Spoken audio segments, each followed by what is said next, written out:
La fonction en escalier.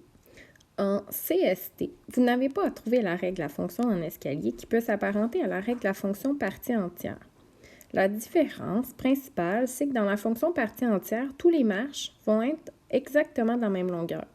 Tandis que la fonction en escalier, les marches peuvent être de longueurs différentes.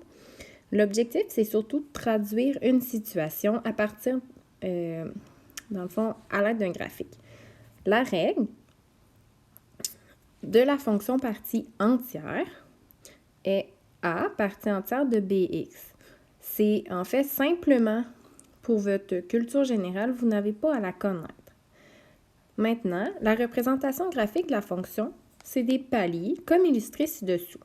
Ce que vous devez surtout comprendre, c'est que quand il va y avoir un point noir, ça signifie que le point va appartenir à notre fonction. Donc, on va dire que ce point, il est fermé. Donc, un point noir appartient à la fonction, il est fermé, et un point ouvert, un point blanc, signifie qu'il n'appartient pas à la fonction. C'est très important de bien le comprendre puisque, dépendamment du contexte, vous aurez à mettre un point fermé ou un point ouvert.